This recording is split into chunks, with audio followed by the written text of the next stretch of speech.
Good evening guys, good evening everyone. क्या हाल है सबके? सैंपल पेपर डिस्कशन का वेट हो रहा था। सैंपल पेपर डिस्कशन मतलब सैंपल पेपर सर हमारा आ चुका है, ठीक है। उसकी मार्किंग स्कीम भी सीबीएसई ने निकाल दी है, बट हमारे डाउट्स हैं कुछ, ठीक है, कि ये सीबीएसई ने आंसर कैसे डाल दिया, या डाल दिया तो इसका लैंग्वेज बहुत ज़्यादा डिफिकल्ट है, वहाँ पर हमको हेल्प चाहिए। तो इस वीडियो से तुम्हारा वहाँ पर हेल्प हो जाएगा। देखो, अगर तुम्हें क्वेश्चन पेपर चाहिए, मार्किंग स्कीम चाहिए, सीबीएसई की साइट पर जाना, ऑनलाइन सर्च करना, दोनों चीज़ें तुमको मिल जाएंगी। इस वीडियो में आने का फ़ायदा तुम्हारा यही है कि उन आंसर्स को समझना है सर हमें। वो आंसर्स में कुछ मुश्किल एक्सप्लेनेशन है, उनको हमें समझना है, ठीक है। तो बस उसी को समझने के लिए ये पूरी क्लास होने वाली है। आज हम सैंपल पेपर डिस्कशन करने वाले हैं अपनी कक्षा 12वीं का, क्लास 12th इकोनॉमिक्स, ठीक है ना। Macro economics and Indian economic development, ये दो हमारे चैप्टर्स होते हैं। एंड ये पेपर डिस्कशन है सीबीएसई बोर्ड का। तो जो सीबीएसई बोर्ड वाले स्टूडेंट हो, प्लीज़ वही देखना इसको। स्टेट बोर्ड वालों के लिए सिलेबस थोड़ा अलग होता है, तो सीबीएसई के लिए ये ओरिएंटेड क्लास है। एंड बहुत अच्छे क्वेश्चंस हैं, करने हमारे बनते भी हैं। अगर हमें बोर्ड एग्ज़ाम देना है तो एक तरीके से तुम इसको अपना प्री बोर्ड समझ सकते हो और इसको अटेम्प्ट कर सकते हो। क्वेश्चन नंबर 1 जो हमें दिया हुआ है इस सैंपल पेपर में, वो है the government can reduce deflationary gap bye purchasing government securities in the open market. मैंने आंख बंद करके इसको गलत कर दिया। मैंने आंख बंद करी और इसको मैंने फर्स्ट स्टेटमेंट को ही गलत कर दिया, जो अजर्शन दी हुई थी उसी को गलत कर दिया। सर, ये जो ओपन मार्केट में बाइंग एंड सेलिंग का काम होता है ना सिक्योरिटीज का, ओपन मार्केट के अंदर, ये हमने मनी एंड बैंकिंग में पढ़ा है। एंड ओपन मार्केट में बाइंग एंड सेलिंग करने वाला जो प्लेयर है वो सेंट्रल बैंक है, ना कि गवर्नमेंट। तो गवर्नमेंट डिफ्लेशनरी गैप को रिड्यूस और क्या कहते हैं, डिफ्लेशनरी गैप को रिड्यूस कर सकती है गवर्नमेंट, ऐसा नहीं है नहीं कर सकती, बट ओपन मार्केट से सिक्योरिटीज परचेज और सेल कर कर नहीं। ओपन मार्केट में सिर्फ एक ही बंदा इन्वॉल्व हो सकता है, दैट इज सेंट्रल बैंक। इसीलिए असर्शन गलत है, assertion is false and reason is true. यही सही अपना ऑप्शन बन रहा है। पहले ही से ही अपने को पता लग गया असर्शन गलत है, उसके हिसाब से सिर्फ यही ऑप्शन सही बैठ रहा है। ऑप्शन नंबर डी हमारा सही है। रीजन पढ़ने की मुझे जरूरत भी नहीं पड़ी, ठीक है, बट स्टिल पढ़ लेते हैं। चलो, the central bank purchases government securities in the open market to increase the lending capacity of commercial banks. बिल्कुल सही सर। जब ओपन मार्केट से परचेज करती है ना सेंट्रल बैंक हमारी, तो सर उस केस में मनी सप्लाई इंक्रीज हो जाता है। मनी सप्लाई इंक्रीज मतलब lending capacity of commercial banks भी इंक्रीज हो जाती है। जितनी ज्यादा मनी सप्लाई होगी, money supply is directly proportional और directly related to the credit facilities. जितनी ज्यादा क्रेडिट फैसिलिटीज उतनी ज्यादा मनी सप्लाई, जितना ज्यादा मनी सप्लाई उतनी ज्यादा क्रेडिट फैसिलिटीज, ठीक है सर। दोनों का मतलब एक ही होता है, दोनों डायरेक्टली रिलेटेड होती हैं एक दूसरे से। अगला क्वेश्चन पढ़ो सर। The cabinet led by prime minister has decided that the central government will provide free food grains to 81.35 crore beneficiaries. इतने सारे लोग हैं, इनको फ्री फूड ग्रेन्स दिए जाएंगे सरकार के द्वारा अंडर द प्रधानमंत्री गरीब कल्याण अन्न योजना for a period of 5 years with effect from 1 जनवरी 2024। ये कौन सी बजटरी स्कीम है? ये हमने कहां पर पढ़ा है? गवर्नमेंट बजट में हमने इस चीज के बारे में पढ़ा है, ठीक है, बट कहां पर पढ़ा है? तो रीडिस्ट्रीब्यूशन ऑफ इनकम नामक एक चीज होती है, जिसमें हमने पढ़ा है कि रिच सेक्शन पर हाई टैक्सेस लगाने चाहिए एंड उसी साथ साथ पुअर सेक्शन को subsidies and free commodities provide करनी चाहिए। ऐसा क्यों? इन दोनों के बीच का गैप कम करने के लिए, रिच और पुअर के जो बीच का गैप है, इस गैप को रिड्यूस करने के लिए हम रिच सेक्शन पर, सरकार नहीं, हम मतलब हम नहीं, सरकार टैक्सेस लगाती है एंड सब्सिडीज और फ्री कमोडिटीज प्रोवाइड करती है पुअर सेक्शन को, तो this is known as redistribution of income. Rich section से इनकम लेकर वो इनकम जब हम गरीब लोगों में बांट देते हैं, दैट इज रीडिस्ट्रीब्यूशन और डिस्ट्रीब्यूशन ऑफ इनकम भी कहते हैं उसको। To arrive at the value of GVA at MP, sir GVA at MP का वैल्यू आपको निकालना है, ठीक है सर, इसका वैल्यू आपको निकालना है, ठीक है सर, आप इसको निकाल भी दोगे। Dash must be added to GVA at basic prices. अरे सर ये तो आपने कभी कराया ही नहीं हमें। जीवीए एट बेसिक प्राइसेस क्या होता है? बेसिक प्राइसेस होता है फिक्स्ड कॉस्ट। तो जीवीए एट एफसी हमको प्रोवाइडेड है, जीवीए एट एफसी का वैल्यू दे रखा है, सर हमें इससे जीवीए एट एमपी की तरफ जाना है। तो मैंने ये चीज़ कराई हुई है एंड तुमको अगर ये चीज़ देखनी भी है, नेशनल इनकम का कुछ डाउट भी है, तो वन शॉट वीडियो भी अवेलेबल है नेशनल इनकम का, वहां पर देख सकते हो। ये कन्वर्जन रूल्स मैंने वहां पर करा रखे हैं, ठीक है। एंड मैंने कोशिश यही करी है, जो मैंने वन शॉट प्रोवाइड भी कराया ना आप लोगों को, कि उसमें मैं पूरा नेशनल इनकम कवर करा दूं।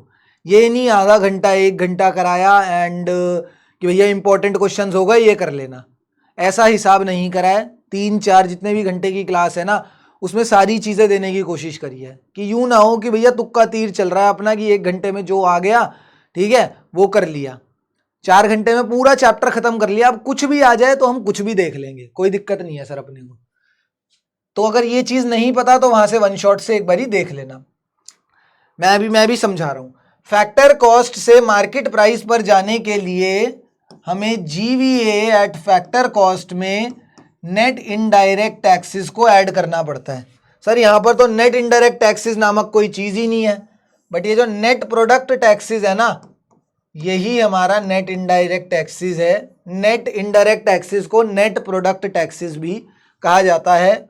ऑप्शन नंबर बी हमारा सही आंसर है। अगले क्वेश्चन पर चलते हैं। Under the dash exchange rate system, market forces automatically adjust the surplus and deficit in the balance of payments account. कौन सा एक्सचेंज रेट सिस्टम होता है जिसमें मार्केट फोर्सेस, सिंपल सी बात है सर, कौन सा एक्सचेंज रेट सिस्टम होगा वो? एक होता है फिक्स्ड, एक होता है फ्लेक्सिबल, एक होता है मैनेज्ड फ्लोटिंग। ये 3 एक्सचेंज रेट्स होते हैं जो हमारे कोर्स के अंदर हैं फॉरेन एक्सचेंज रेट को निकालने के लिए।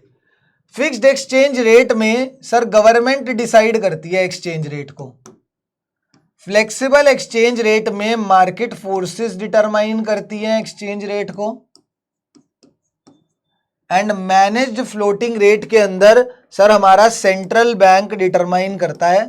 Central bank is the major player to determine the exchange rate under managed floating rate. तो market forces of demand and supply, market forces जहां भी वर्ड दिख जाए मतलब सर फ्लेक्सिबल एक्सचेंज रेट की बात कर रहे हैं। एंड ऑप्शन नंबर बी हमारा सही आंसर होगा सर।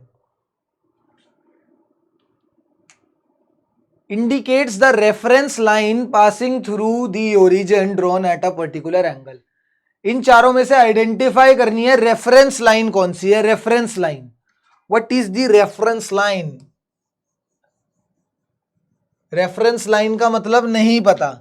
रेफरेंस लाइन को 45 डिग्री लाइन भी कहा जाता है, इसका नाम इनकम कर्व भी होता है,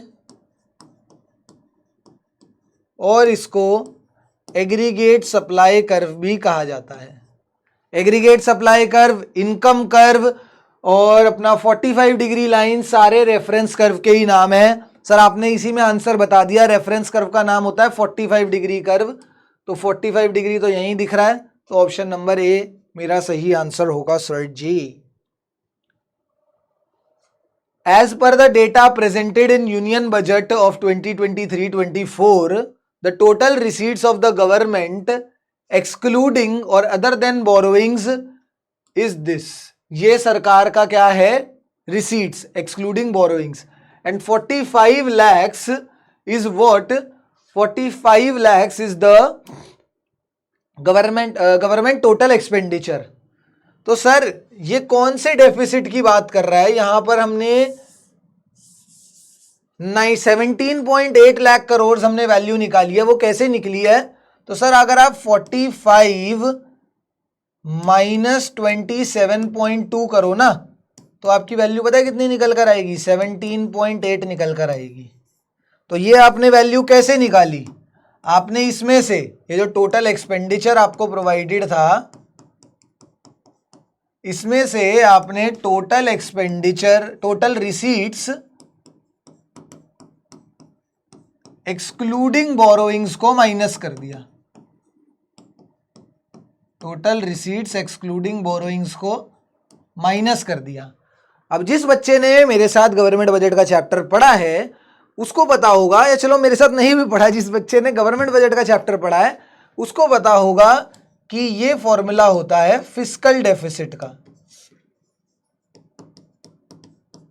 ये फॉर्मूला होता है फिस्कल डेफिसिट का, जिसमें total expenditure minus total receipts excluding borrowings करा जाता है।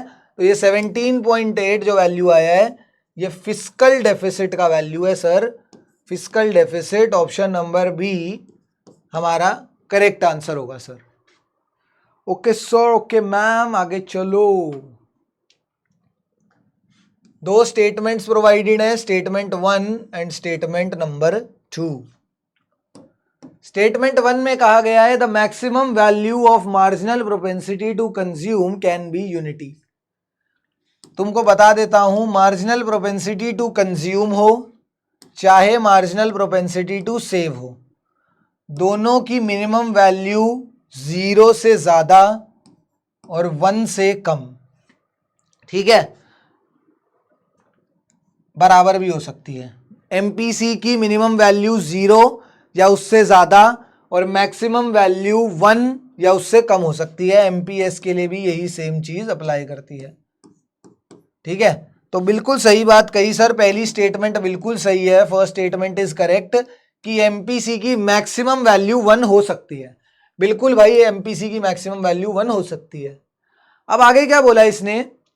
As the income of an economy increases the proportionate increase in the level of consumption is always more than the increase in the level of income। Sir हमारी income delta Y से increase हुई, तो इन्होंने कहा the proportionate increase in the level of consumption। तो sir जो delta C होगा ना, change in consumption is always more than, ये हमेशा डेल्टा वाई से बड़ा होगा।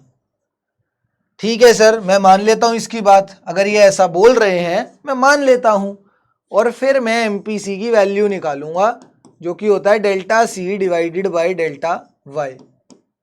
सर आप कह रहे हो delta C is greater than Y है, तो डेल्टा सी को मैं 2 यूनिट्स मान लेता हूं, डेल्टा वाई को 1 यूनिट्स मान लेता हूं, तो 2 divided by 1 is equals to 2 आ गया। सर एमपीसी की वैल्यू 2 आ गई। आपने अभी बोला एमपीसी की वैल्यू 1 से ज्यादा हो ही नहीं सकती, तो अब ये 2 कैसे आ गई? तो इसीलिए ये वाली जो स्टेटमेंट इसने बोली ये गलत है। कभी भी delta C change in consumption change in income से ज्यादा हो ही नहीं सकता।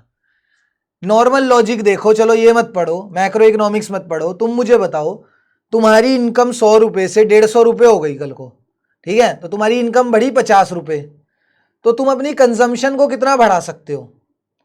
सर कंजम्पशन को मैं मैक्सिमम टू मैक्सिमम 50 यूनिट्स ही तो बढ़ा सकता हूँ, 50 ही तो बढ़ा सकता हूँ। ऐसा थोड़ी है कि मेरी इनकम अगर 100 रुपये बढ़ी या 50 रुपये बढ़ी तो मैं अपनी कंजम्पशन 1000 रुपये बढ़ा दूंगा। सर मैं अगर मेरी इनकम 50 बढ़ रही है तो मैं अपनी कंजम्पशन भी 50 बढ़ा सकता हूँ, 50 से ज़्यादा थोड़ी बढ़ा दूंगा अपनी कंजम्पशन को, ठीक है। बस वही लॉजिक यहाँ पर लग रहा है, एंड इसका मतलब ये जो स्टेटमेंट नंबर 2 है ये गलत है। स्टेटमेंट नंबर 1 इज ट्रू, वो सही है, एमपीसी की वैल्यू 0 से 1 के बीच में लाई करता है, एंड स्टेटमेंट नंबर 2 हमारा गलत है सर।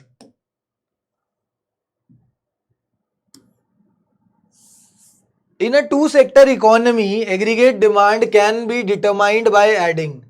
एडी का वैल्यू क्या होता है? In case of two sector economy वो होता है कंजम्पशन प्लस इन्वेस्टमेंट।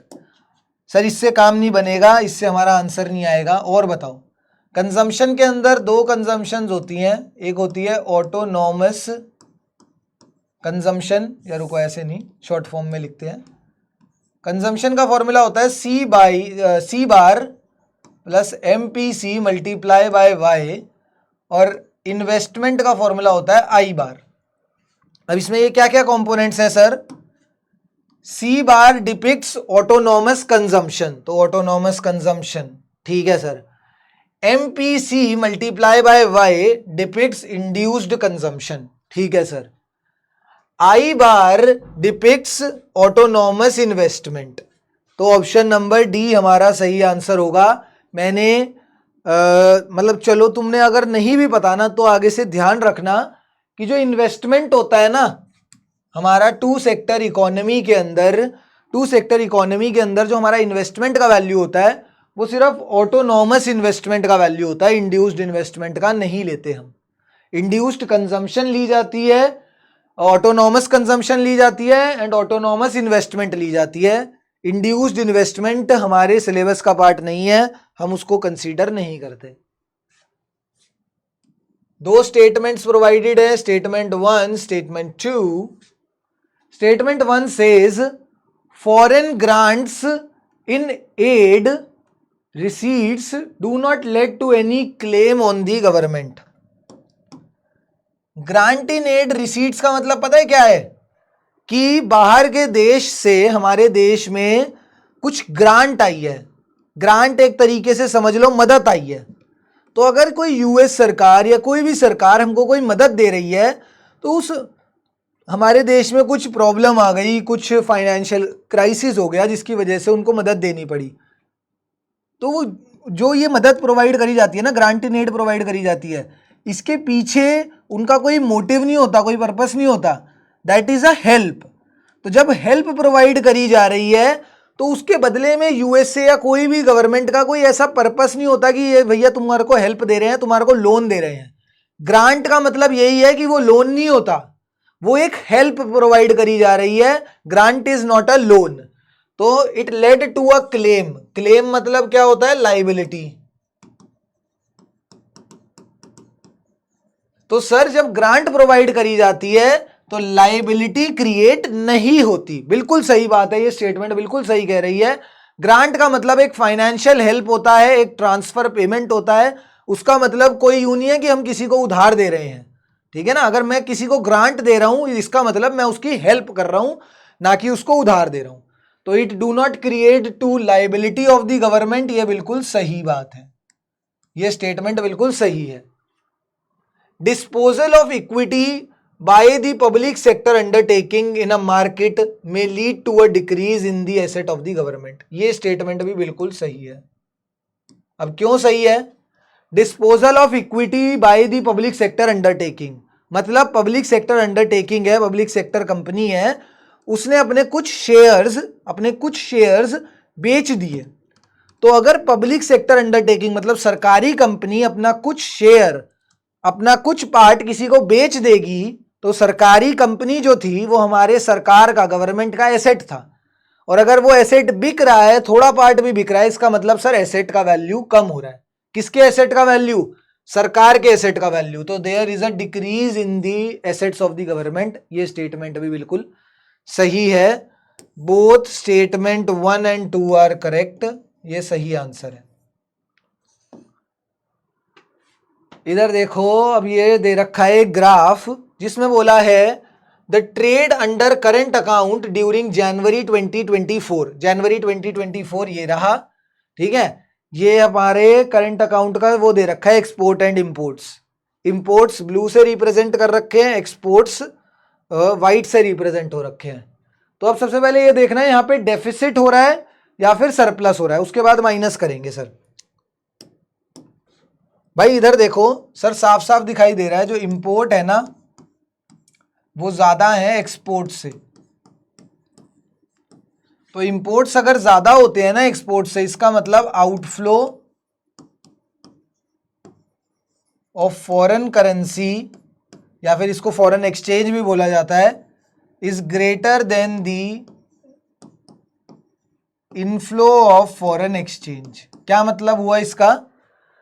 जब हम सामान इंपोर्ट करते हैं, बाहर के देश से कुछ सामान इंपोर्ट करा जा रहा है, तो उस केस में क्या होता है, इंपोर्ट के केस में, तो सर हम जब बाहर से कुछ सामान इंपोर्ट करते हैं ना, तो हमारे देश में जो फॉरेन करेंसी पड़ी है हम उसका आउटफ्लो कर देते हैं, क्योंकि जिस भी देश से खरीदा उसको पेमेंट देनी पड़ेगी और पेमेंट होगी फॉरेन करेंसी में, तो there will be outflow of foreign currency, foreign exchange in case of imports. And sir जब एक्सपोर्ट्स होता है, बाहर के लोग यहां से सामान लेते हैं तो वो हमको पेमेंट देते हैं, एंड हमको पेमेंट कैसे देंगे, फॉरेन करेंसी में पेमेंट देंगे, तो there will be an inflow of foreign exchange. तो sir inflow of foreign exchange हो रहा है, इनफ्लो कम है, आउटफ्लो ज्यादा है। जब सर चीज ज्यादा निकल रही है और आ कम रही है, तो इसका मतलब सर डेफिसिट होगा, कमी होने वाली है। समझ रहे हो ना? तुम्हारे शरीर से न्यूट्रिएंट्स ज्यादा जा रहे हैं और आ कम रहे हैं, तो तुमको डेफिशिएंसी होगी, बीमारी होगी। उसी तरीके से हमारा बीओपी में फॉरेन एक्सचेंज जा ज्यादा रहा था और आ कम रहा था, फॉरेन एक्सचेंज मतलब फॉरेन करेंसी, तो वहां पर डेफिसिट देखने को मिलेगा। एंड इन दोनों को माइनस कर लो तो 0.74 वैल्यू आएगी। ऑप्शन नंबर सी हमारा सही उत्तर होगा। ओके पुत्र, option number C is the सही उत्तर।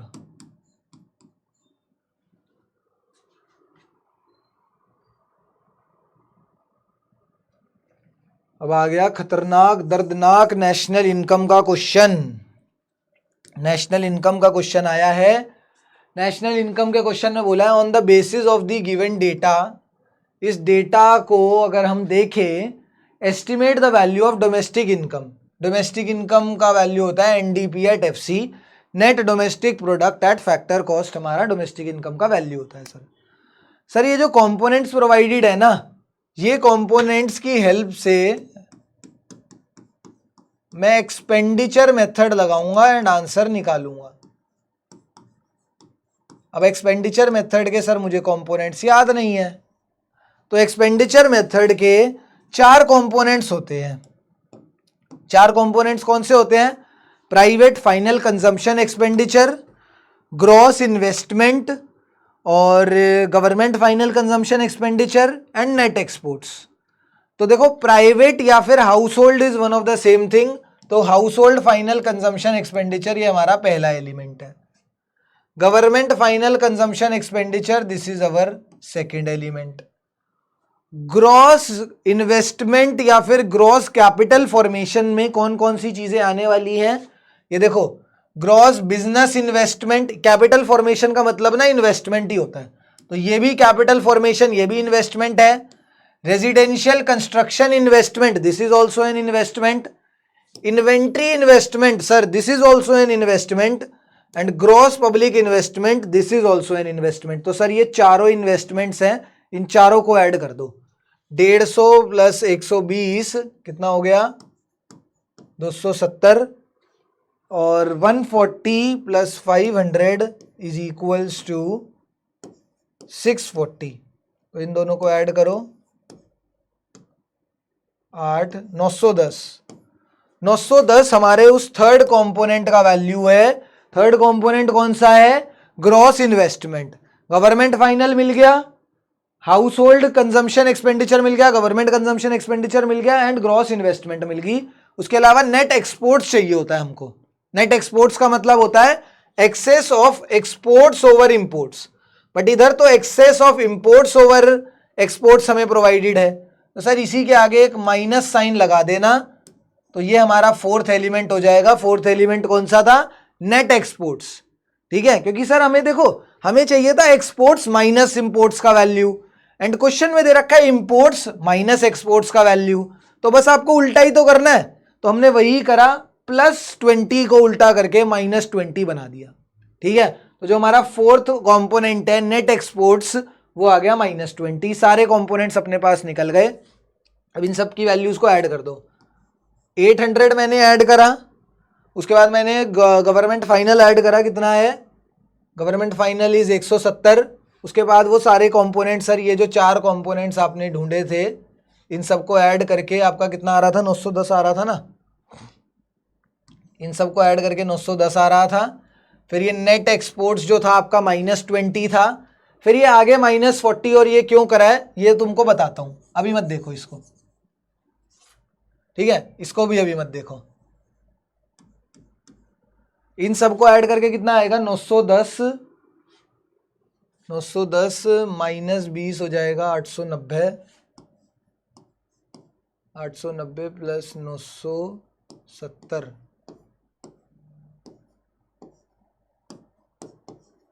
1860 आ रहा है।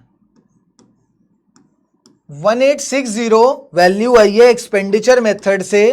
बट सर एक्सपेंडिचर मेथड में जब ये चारों कंपोनेंट्स ऐड करे जाते हैं ना, तो जीडीपी एट एमपी का वैल्यू आता है, ना कि एनडीपी एट एफसी का।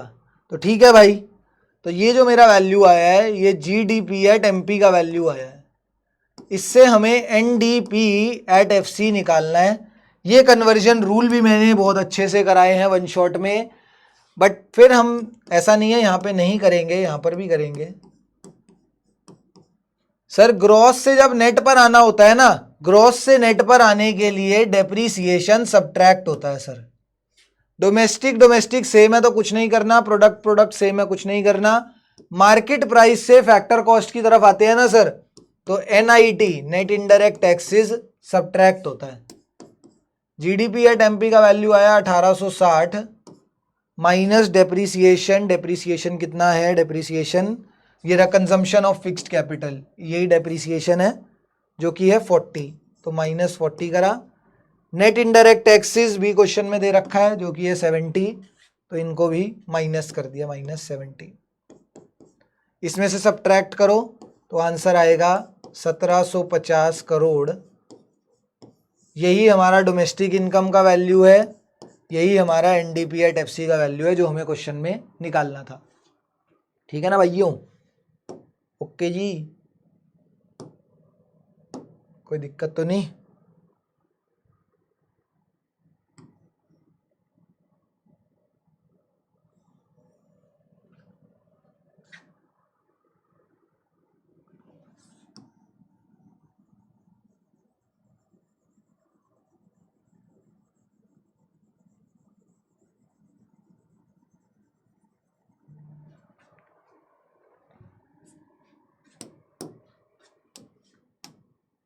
अगले क्वेश्चन इसी का ही ना और वाला पार्ट था, या तो ये क्वेश्चन कर सकते थे या इसके अलावा दूसरा क्वेश्चन जो था, दूसरा ऑप्शन ये था कि state the steps pertaining to the estimation of national income under income method.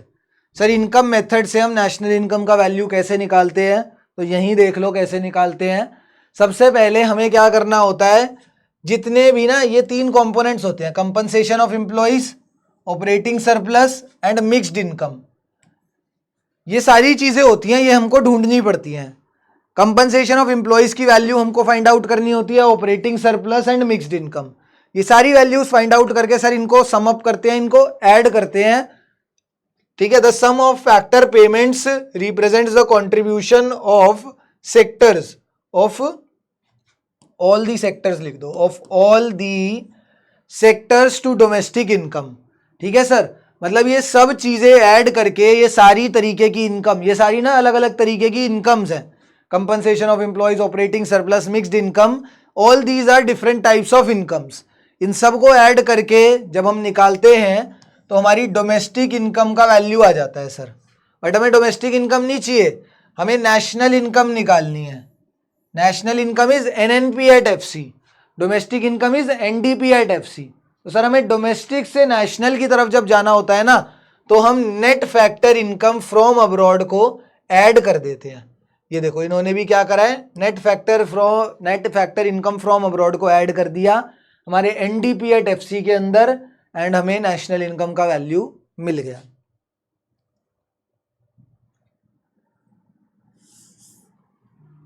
Tax revenue collection of the government may be categorized under 2 heads। बिल्कुल सही, वो कौन से हैं 2 हेड्स सर, एक होता है direct tax and the other one is indirect tax.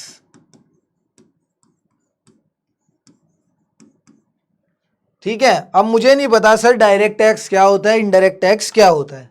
Direct tax होता है जिसकी लाइबिलिटी हम किसी और पर ट्रांसफर नहीं कर सकते, जैसे कि हमारा इनकम टैक्स। इनकम टैक्स सरकार मुझसे लेती है एंड मुझे ही फाइल करना होता है एंड मुझे ही सरकार को देना होता है। ठीक है कि सर अब आप ये नहीं है कि यूं बोल दो अपने पापा को कि पापा मेरे नाम का भी इनकम टैक्स भर देना, नहीं, आपको खुद अपना इनकम टैक्स पे करना पड़ता है।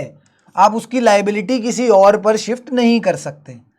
वहीं पर इनडायरेक्ट टैक्स जो होता है वो किसी और पर शिफ्ट करा जा सकता है, जैसे कि प्रोड्यूसर, जैसे कि हमारा गुड्स एंड सर्विसेज टैक्स है। प्रोड्यूसर ने गुड बनाया, उसके ऊपर उसको टैक्स पे करना था, तो वो टैक्स का अमाउंट खुद पे नहीं करता, वो प्रोडक्ट पर उस टैक्स को लगा देता है एंड प्रोडक्ट घूम घूम के अल्टीमेट कंज्यूमर के पास जाता है एंड वो टैक्स का अमाउंट बियर कौन करता है, उस किसके सर पर पड़ता है वो टैक्स का अमाउंट, वो कंज्यूमर के सर पर पड़ता है, बट उसकी एक्चुअल पेमेंट कौन कर रहा है, प्रोड्यूसर, जिसने वो सामान बनाया था। ठीक है, प्रोड्यूसर ने सामान बनाया, उसको टैक्स देना पड़ा सरकार को। टैक्स देने के बदले मतलब उसने टैक्स दे तो दिया सरकार को, बट टैक्स का जो भी अमाउंट था उसने अपने प्रोडक्ट में जोड़ दिया। अब जो भी उसका प्रोडक्ट खरीदेगा उसको वो टैक्स का अमाउंट बियर करना पड़ेगा, उसके सर पर आ जाएगा। दिया तो प्रोड्यूसर ने, बट किसके सर पर वो टैक्स आ गया, वो आ गया जो कंज्यूमर था, जिसने वो चीज कंज्यूम करी। तो वही देखो, it refers to those taxes whose impact and incidence lies on the same person. जब सेम पर्सन पर वो टैक्स का इंसिडेंस और इंपैक्ट पड़ता है, that is known as direct tax. इसका मतलब ये है the liability of direct tax can not be shifted on to others. Indirect tax क्या होता है, it refers to those taxes whose impact and incidence may lie on different persons. दूसरे person पर shift हो सकता है, इसका मतलब इसकी liability can be shifted to other persons. बिल्कुल सही बात है सर। अगला question, question number 13, foreign portfolio investment witnessed a sharp turn around during 23-24 with net FPI investments of this. मेरे को कुछ नहीं समझ आया, मुझे सिर्फ एक वर्ड समझ आया इन्वेस्टमेंट, और दूसरा वर्ड समझ आया इनफ्लो, बस इतनी चीज समझ आई। सर मुझे इतना समझ आया इन्वेस्टमेंट हो रहा है, इन्वेस्टमेंट फ्रॉम अब्रॉड हो रहा है।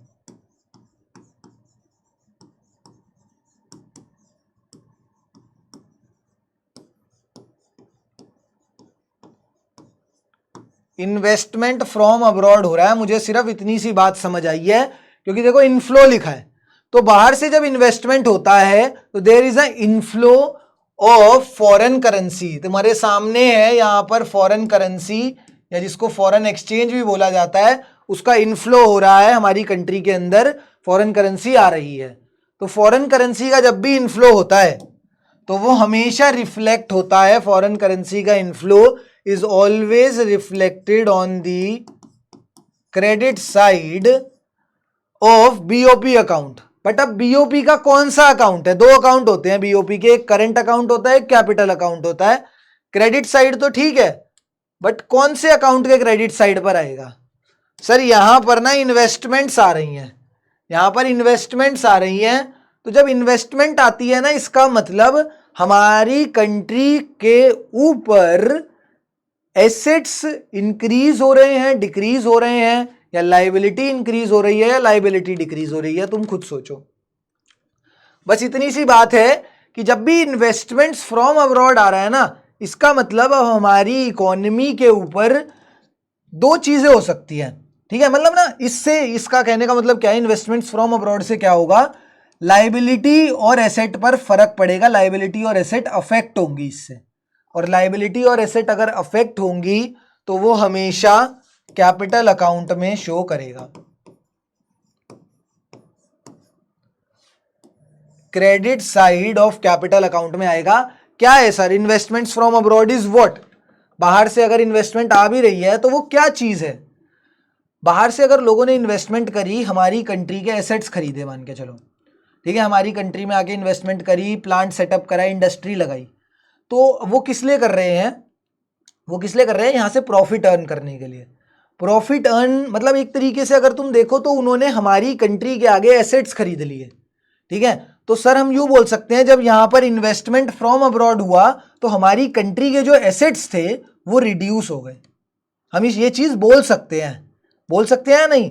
बाहर से जब इन्वेस्टमेंट आई तो लोगों ने हमारी कंट्री के जो डोमेस्टिक एसेट्स थे वो आके परचेज कर लिए, तो एसेट्स पर फर्क पड़ा, एसेट्स रिड्यूस हो गए।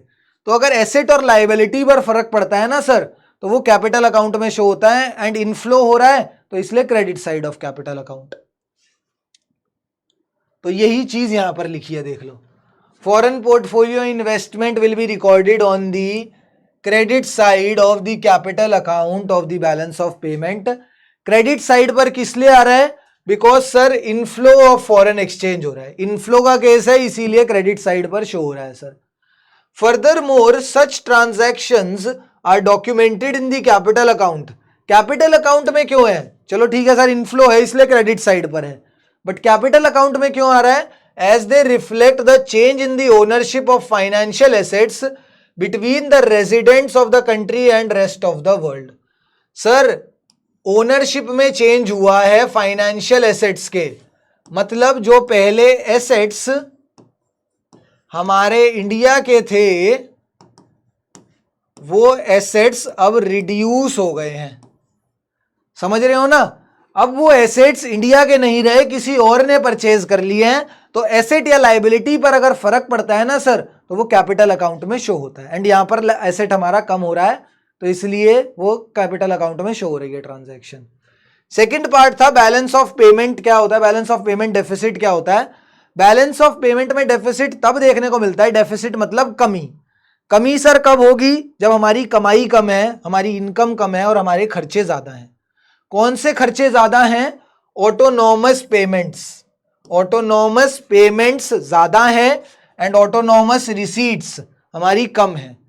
हमारे खर्चे ज्यादा मतलब हमारी इनकम जो है, ऑटोनॉमस रिसीट्स मतलब हमारी इनकम वो कम है, fall short of autonomous payments, उसी को बोला जाता है balance of payments deficit. Balance of payment में डेफिसिट कब देखने को मिलता है?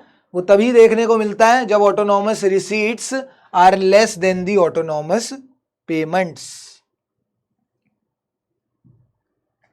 अगला question sir, saving curve can be derived from the consumption curve. Saving curve को कंजम्पशन कर्व से डिराइव कराया जा सकता है, बिल्कुल कराया जा सकता है, 100% डिराइव कराया जा सकता है।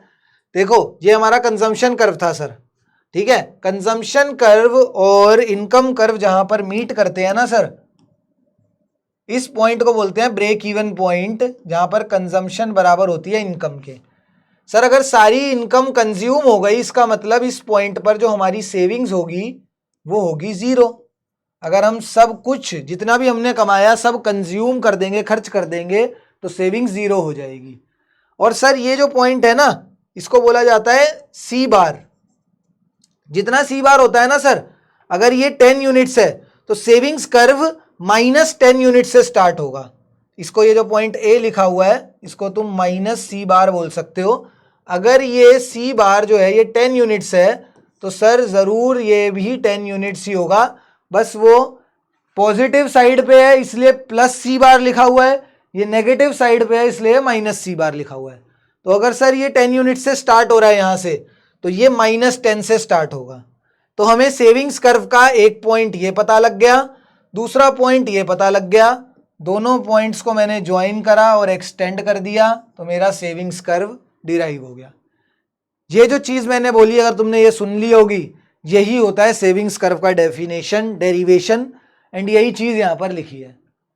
Given consumption curve intersecting 45 degree line at B. बिल्कुल सही सर, 45 डिग्री लाइन थी जिसको हम इनकम कर्व भी कहते हैं, जहां पर वो मीट करे दोनों, उसको ब्रेक इवन पॉइंट कहते हैं, ठीक है।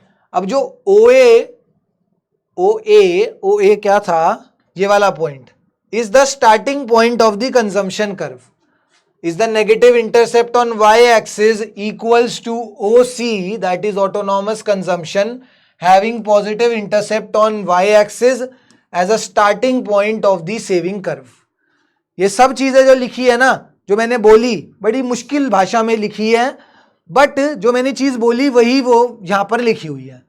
क्या लिखा है कि सर जितना OC होगा ना, अगर OC 10 यूनिट्स होगा तो वो पॉजिटिव एक्सिस पे है, और वही जो OA का वैल्यू है वो नेगेटिव साइड पर है। तो ये दोनों का वैल्यू अगर वो 10 है तो ये भी नीचे 10 यूनिट्स ही होगा, बस वो पॉजिटिव साइड पे है इसलिए +C लिखा जाता है या +10 लिखा जाता है, एंड वो नेगेटिव साइड पे है इसलिए उसको -C या -10 लिखा जाता है। तो वो जो OA था, A point is the starting point of saving curve. आगे sir, draw perpendicular from point B, हमने भी यही करा सर, हमने इस पॉइंट बी से एक परपेंडिकुलर ड्रॉ करा, ठीक है, एंड हम बी डैश पर आ गए, परपेंडिकुलर ड्रॉ करके हम बी डैश पर आ गए, एक्स एक्सिस पर, जहां पर सेविंग 0 के बराबर है, which is another point on the saving curve, and ये सेविंग कर्व का दूसरा पॉइंट है। फिर हम पॉइंट ए और बी डैश को हमने एक्सटेंड करा एंड हमने अपना सेविंग कर्व डिराइव कर लिया था। इसी तरीके से हमने अपना सेविंग कर्व डिराइव करा। Break even level of income निकालना है for economy A. Break even level यहीं पे निकाल देते हैं। ब्रेक इवन लेवल होता है जहां पर इनकम और कंजम्पशन बराबर होता है। सर मुझे इनकम ए का, इकोनॉमी ए का ना MPC प्रोवाइडेड है 0.6 हमारा इकोनॉमी ए का मार्जिनल प्रोपेंसिटी टू कंज्यूम है। ऑटोनॉमस कंजम्पशन दोनों इकोनॉमी का यही है। इन्वेस्टमेंट एक्सपेंडिचर 100 दे रखा है, उसकी ज़रूरत नहीं है। सर वाई ऐसे ही रहने दो। सी का फॉर्मूला होता है C bar plus MPC multiply by Y. C bar आपको प्रोवाइडेड है, क्वेश्चन में अगर देखोगे तो C बार का वैल्यू दे रखा है 40, तो C बार की जगह 40 लिख दूंगा। MPC का भी वैल्यू आपको दे रखा है इकोनॉमी ए का 0.6 वाई। ये दोनों वाई को एक साथ लिख दो, y minus 0.6 Y is equals to 40। तो ये 1 y है सर, 1 में से 0.6 सब्ट्रैक्ट करोगे तो 0.4 y is equals to 40। y is equals to 40 divided by 0.4। इस डेसिमल को हटाया, ऊपर एक 0 ले लिया, 4 1 जा, y का वैल्यू आ गया 100। तो sir equilibrium level of income कितनी निकल कर आ गई ऑफ इकोनॉमी ए। इकोनॉमी ए का इक्विलिब्रियम लेवल ऑफ इनकम आ गया 100 यूनिट्स। अब sir equilibrium level of income निकाल दो फॉर इकोनॉमी बी, ठीक है। इक्विलिब्रियम लेवल ऑफ इनकम में कैसे निकालूंगा? इक्विलिब्रियम लेवल ऑफ इनकम होता है जहां पर मेरा एग्रीगेट डिमांड मेरे एग्रीगेट सप्लाई के बराबर होता है, ठीक है। एग्रीगेट डिमांड एग्रीगेट सप्लाई के बराबर, हाँ यही करने वाला हूं। एंड ये हमें देखना है इकोनॉमी बी का। एग्रीगेट सप्लाई को ही ना इनकम भी बोलते हैं, तो मैं लिख देता हूं aggregate demand is equals to, जहां पर इनकम होगा। एग्रीगेट डिमांड का फॉर्मूला क्या होता है? Aggregate demand is equals to C plus I is equals to Y. हम इकोनॉमी बी का पहले C निकालते हैं, C का वैल्यू निकालते हैं कंजम्पशन का, तो वो होगा sir C bar plus MPC of economy B multiply by Y plus I is equals to Y. C bar का वैल्यू सर दोनों इकोनॉमी का सेम ही है, वो है 40। MPC ऑफ इकोनॉमी बी कितना है? MPC ऑफ इकोनॉमी बी है 0.8, तो 0.8 वाई प्लस इन्वेस्टमेंट एक्सपेंडिचर भी आपको दे रखा है 100 इज इक्वल्स टू वाई। अब आप y की वैल्यू तो यहां पर निकाल चुके थे, तो आपने वो क्यों नहीं पुट करी? अरे भाई वो इकोनॉमी ए का y का वैल्यू था एंड वो भी break even level of income था, तो ये वाला y और ये वाला y सेम नहीं है। This is a different income और ये इकोनॉमी बी की इनकम है। तो अब मैं क्या करूंगा, 40 और 100 को ऐड करा तो ये हो जाएगा 140 एंड ये 0.8 y को इधर ले गया, y माइनस 0.8 y, तो 1 माइनस 0.8 हो जाएगा 0.2 y। y का वैल्यू आ जाएगा 140 डिवाइडेड बाय 0.2 है ना, तो सर वो 2 लिख देना एंड एक 0 ऊपर आ जाएगा, जब डेसिमल हटेगा तो एक 0 ऊपर आ जाएगा, ये 2 से कटा 70, आंसर आ गया 700। Equilibrium level of income for economy B आया 700 and break even level of income for economy ये कितना आया था 100। इसका आंसर यहाँ पर भी प्रोवाइडेड है, यहाँ से भी देख सकते हो, जो मैंने समझाया वहां से भी देख सकते हो, तुम्हारा जहां से मन है वहां से देख लेना। अगला क्वेश्चन देखो, union finance minister stated that investments in infrastructure and productive capacity have a large multiplier effect on the growth and employment. In the view of this capital investment outlay is propose to be increased. हमारे union minister ने कहा कि जितना ज़्यादा investment होगा ना, जितना ज़्यादा एक इकोनॉमी में इन्वेस्टमेंट होगा उतना ज़्यादा इम्पैक्ट पड़ेगा ग्रोथ एंड एम्प्लॉयमेंट के ऊपर। एंड ये चीज़ सर मैंने अपने मैक्रो इकोनॉमिक्स में पढ़ी है, ये मैं पढ़ के आ चुका हूँ, ऐसा नहीं है सर मैंने नहीं पढ़ा है। किस में पढ़ा था ये मैंने? वर्किंग ऑफ मल्टीप्लायर वाले क्वेश्चन में, वर्किंग ऑफ इन्वेस्टमेंट मल्टीप्लायर वाले क्वेश्चन में।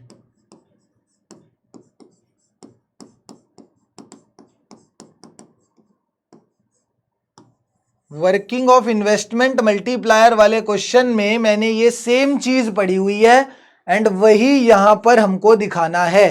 बस यहां पर एमपीएस का वैल्यू हमको अज्यूम करके दे दिया। देखो क्वेश्चन क्या है, based on the given text and common understanding explain the working process of increase in investment on the national income.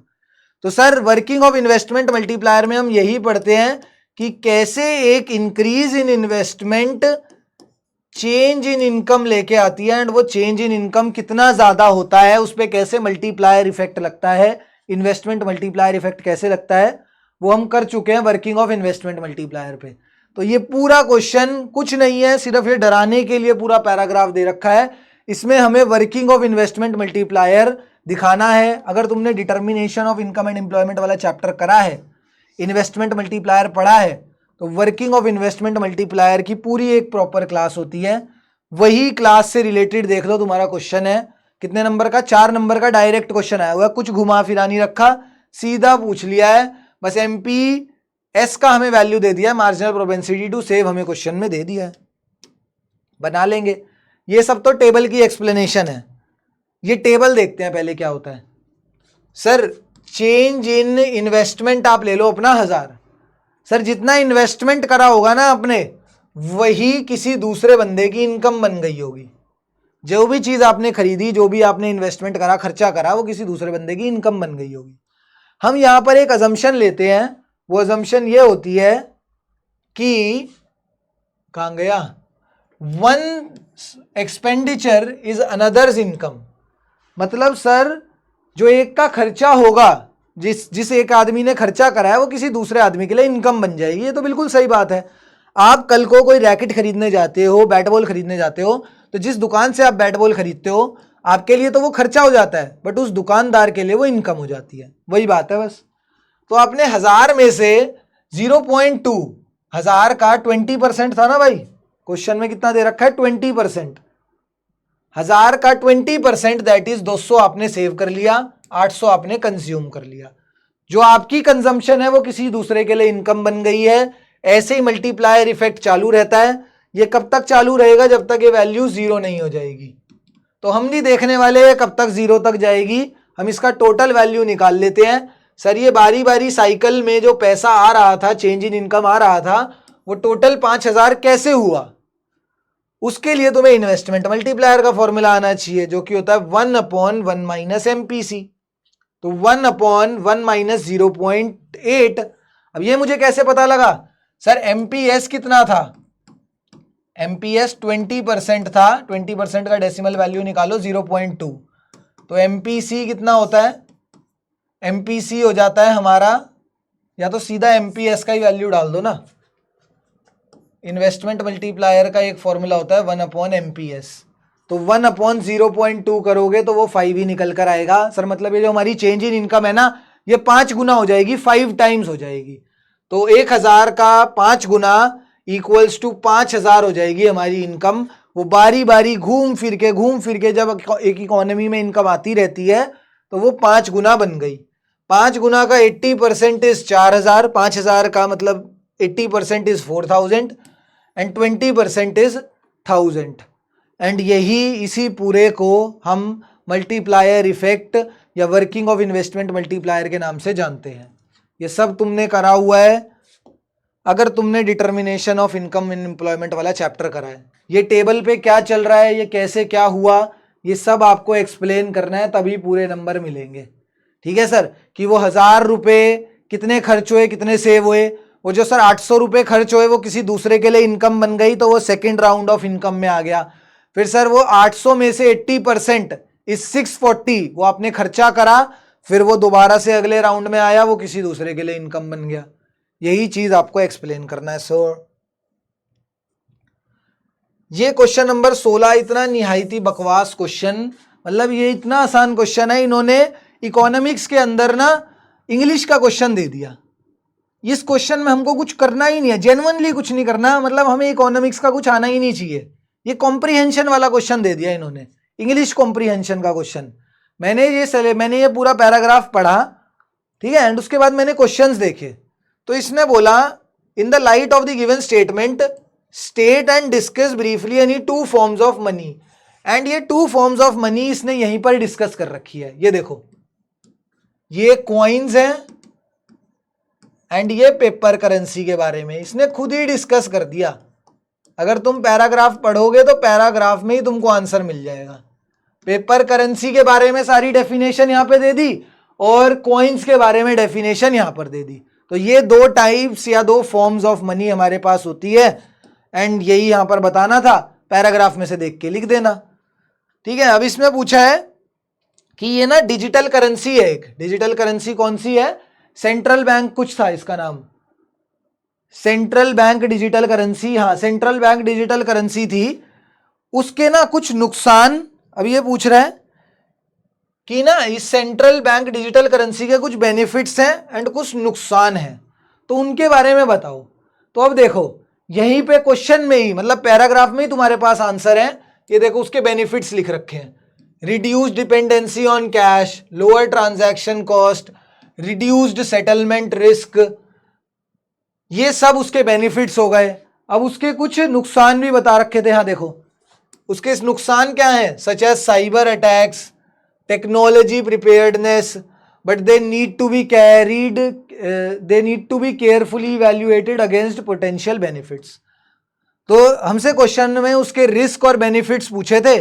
Sir मैंने कभी डिजिटल करेंसी पढ़ी नहीं, हमें कभी पढ़ाई नहीं गई मैक्रो में, तो क्यों डर रहे हो, नहीं भी पढ़ाई गई तो पैराग्राफ के अंदर ही आंसर है, बस पैराग्राफ थोड़ा सा पढ़ लेना तो वहीं पे आंसर मिल जाएंगे। ये इकोनॉमिक्स के पेपर में छुपा हुआ एक इंग्लिश का क्वेश्चन था, कॉम्प्रीहेंशन वाला क्वेश्चन था भाई ये। ठीक है, बस सब अपना एक क्वेश्चन और रह गया है मैक्रो का, वो करते हैं, देन इंडियन इकोनॉमी वाले पार्ट पे जाते हैं, इंडियन इकोनॉमी वाले पार्ट को डिस्कस करते हैं। सो भाई 16 क्वेश्चंस हमने खींच दिए हैं, 16 क्वेश्चंस हमारे हो गए हैं। अगले क्वेश्चन नंबर 17 पर आते हैं, फिर मैक्रो इकोनॉमिक्स हमारा खत्म हो जाएगा भाई। मैक्रो इकोनॉमिक्स की जितने भी सैम्पल पेपर में क्वेश्चंस थे वो कंप्लीट हो जाएंगे, देन इंडियन इकोनॉमिक डेवलपमेंट के क्वेश्चंस पर आगे चलेंगे। मेन जो रहता है अपना मैक्रो इकोनॉमिक्स थोड़ा सा कंसेप्चुअल टॉपिक रहता है, तुमको भी पता ही है, एंड इंडियन इकोनॉमी थोड़ा सा कंसेप्चुअल वाइज तो जाना पड़ता है, देखो कंसेप्ट तो वहाँ पे भी देखने पड़ते हैं, थोड़ा स्टोरी वाइज अगर कर लोगे इंडियन इको को तो बेटर रहेगा तुम्हारे लिए, कि भैया हमारा इंडियन इको कैसा है। शुरू में हिस्ट्री दे रखी है कि इंडिया जब आज़ाद हुई से लेके 1999 के रिफॉर्म्स तक, उसके बाद करंट चैलेंजेस दे रखे हैं, एंड एक सबसे गंदा चैप्टर जो मुझे लगता है वो इंडिया चाइना पाकिस्तान वाला है। एंड इंडिया चाइना पाकिस्तान गंदा भले ही हो बट उसकी वेटेज अच्छी खासी है भाई, वेटेज कम से कम नहीं तो 7 से 8 नंबर खा जाता है वो हमारे 40 में से, सिर्फ एक चैप्टर, तो उसके इंपॉर्टेंस बहुत ज़्यादा है। भले ही तुमको अच्छा लगे ना लगे, मुझे भी अच्छा नहीं लगता बट करना ज़रूरी है क्योंकि उसकी वेटेज बहुत ज़्यादा है। चलो अब उसको छोड़ो, क्वेश्चन नंबर 17 पर आ जाओ। क्वेश्चन नंबर 17 कहता है on the basis of the following hypothetical data, ये डेटा प्रोवाइडेड है, calculate the percentage change in real GDP in the year 2023 using 2020 as the base year. ठीक है, the public investment on the construction, ये तो second part है। अच्छा sir change in real GDP निकालना है, ठीक है, वो निकाल लेंगे, चलो वो इजी पार्ट है, वो निकाल देंगे। The public investment on the construction of multi lane flyover में रिड्यूस ट्रैफिक कंजेशन, इसका इफेक्ट बताना है हमें। इसका इफेक्ट कहां पर बताना है? जीडीपी एंड वेलफेयर के ऊपर। ये देखो सबसे पहले ना percentage change in real GDP, यहां पर तो रियल जीडीपी प्रोवाइडेड ही नहीं था, तो जब हम नॉमिनल जीडीपी को एडजस्ट कर देते हैं ना बेस ईयर प्राइस पर, उसी को रियल जीडीपी बोलते हैं। जब हम नॉमिनल जीडीपी को एडजस्ट कर देते हैं as per the base year price level, उसी को रियल जीडीपी कहा जाता है। तो change in real GDP 500 units था, 4500 500, तो 4500 minus 400 that is 500। Real GDP जो 2020 वाला था, 2020 वाला रियल जीडीपी 4000 था, तो हमें 500 डिवाइडेड बाय 4000 मल्टीप्लाई बाय 100 करेंगे तो 12.5% value is the percentage change in real GDP. आगे चलते हैं। तो ये जो पब्लिक इन्वेस्टमेंट ऑन फ्लाईओवर हुआ ना सर, जब ये फ्लाईओवर ब्रिजेस ये सब चीज़ें बनती हैं तो एक इकोनॉमी में इन्वेस्टमेंट होती है, investment, gross domestic capital formation, and ये सारी चीज़ें सर हमारे इकोनॉमी को डेवलप करती हैं, जीडीपी को ग्रो करती हैं। साथ ही साथ वेलफेयर को भी इंक्रीज करेगा। क्यों वेलफेयर को इंक्रीज करेगा? क्योंकि लोग इजीली कनेक्ट कर पाएंगे अपने रिलेटिव से, अपने लोगों से, due to this flyovers and bridges. तो जब लोग इजीली कनेक्ट कर पाएंगे अपने रिलेटिव से, लोगों से, अपने काम के लिए इजीली ट्रैवल कर पाएंगे, तो उनका वेलफेयर और सेटिस्फैक्शन लेवल इंक्रीज होगा। तो दोनों चीज़ें इंक्रीज होंगी, तभी यहाँ पर ये सारी चीज़ें वही लिखी हैं। GDP impact the GDP positively, GDP positively effect होगा। साथ ही साथ it may reduce the reduction, it may lead to reduction in the travel time, travel time कम लगेगा।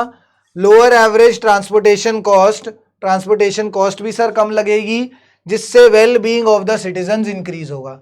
वेल बीइंग को ही वेलफेयर कहा जाता है। अगर लोगों का वेल बीइंग इंक्रीज हो रहा है मतलब वेलफेयर लेवल भी इंक्रीज हो रहा है। ठीक है सर। तो अब आ जाओ इंडियन इकोनॉमी वाले पार्ट पर। इंडियन इकोनॉमी का पहला क्वेश्चन, इंडियन इकोनॉमी का हमारा फर्स्ट क्वेश्चन जो रहने वाला है सर, वो है एनवायरमेंट चैप्टर से। फंक्शंस ऑफ एनवायरमेंट है, जिसमें से दो फंक्शन दे रखे हैं, assimilates waste and provides resources. Waste को एसिमुलेट मतलब वेस्ट को एब्जॉर्ब कर लेता है हमारा एनवायरमेंट, जितना भी बायोडिग्रेडेबल वेस्ट होता है उसको एब्जॉर्ब कर लेता है। प्रोवाइड्स रिसोर्सेज, हमको रिसोर्सेज प्रोवाइड करता है सर, ये नेचर से ही तो हमें सारे रिसोर्सेज मिलते हैं। ये वुड हो गया, रबर हो गई, मतलब बहुत सारे रिसोर्सेज हैं। आयरन, ये सब भी तो हमें नेचर से ही मिल रहा है। आयरन, मेटल, स्टील, ये सब नेचर के ही दिए हुए रिसोर्सेज हैं। उसके अलावा नेचर लाइफ को भी सस्टेन करता है। And aesthetic services, aesthetic services का मतलब पता है क्या है? जो नेचुरल सर्विस, मतलब जो नेचर ब्यूटी, ये जो नेचुरल ब्यूटी होती है, ये एस्थेटिक सर्विसेज का पार्ट है। तो 1 और 2 ये दोनों ही सही हैं। ऑप्शन नंबर ए हमारा करेक्ट आंसर होगा। इधर दो स्टेटमेंट्स प्रोवाइडेड हैं, statement 1 and statement 2। Statement 1 says the British policies led to the collapse of India's world famous handicraft industry. बिल्कुल सही बात है, बिल्कुल सही बात है। ब्रिटिशर्स के आने की वजह से हमारी हैंडीक्राफ्ट इंडस्ट्री कोलैप्स हुई थी, डिक्लाइन पर चली गई थी। बिल्कुल सही स्टेटमेंट है। दूसरी स्टेटमेंट में कहा है कि the contribution of industrial sector to GVA increased significantly. गलत है। इंडस्ट्रियल सेक्टर, एग्रीकल्चर सेक्टर दोनों ही बैडली इंपैक्ट हुए थे फॉरेनर्स के आने की वजह से, ब्रिटिशर्स के आने की वजह से। ठीक है, तो एग्रीकल्चर सेक्टर, तो एग्रीकल्चर सेक्टर में ना, एग्रीकल्चर सेक्टर में क्या चीजें थी, जो कौन से थे यार, एक सेकंड, अपना लैंड सेटलमेंट सिस्टम्स और बहुत सारी ऐसी चीजें थी जिन्होंने, और लैंड रिवेन्यू, मतलब land revenue, land settlement systems, इन सब ने क्या करा था, ये सब ब्रिटिशर्स के द्वारा लाई गई चीजें थी, जिन्होंने हमारे स्मॉल फार्मर्स जो थे, मार्जिनलाइज फार्मर्स जो थे, उनको बहुत ज्यादा एक्सप्लॉइट करा था। एंड इंडस्ट्रियल सेक्टर को तो एक्सप्लॉइट करा ही करा था। इंडस्ट्रियल सेक्टर में हैंडीक्राफ्ट इंडस्ट्रीज भी थी, और भी जो इंडस्ट्रियल सेक्टर था उसका जीवीए, जीवीए मतलब होता है GDP of that particular sector, तो वो भी बहुत कम था, उसका जो कंट्रीब्यूशन था वो इंक्रीज नहीं हुआ था, कम हुआ था। तो स्टेटमेंट 2 हमारी गलत है एंड ऑप्शन नंबर ए हमारा सही आंसर होगा। अजर्शन और रीजन में जैसे ही मैंने अजर्शन पढ़ा मुझे पता लग गया कि मेरा अजर्शन गलत है, एंड अजर्शन गलत सिर्फ इसी ऑप्शन में दे रखा है, तो इसीलिए मैंने ऑप्शन नंबर डी को सही कर दिया। मुझे कैसे पता लगा सर आपका मेरे मतलब इस क्वेश्चन का अजर्शन गलत है?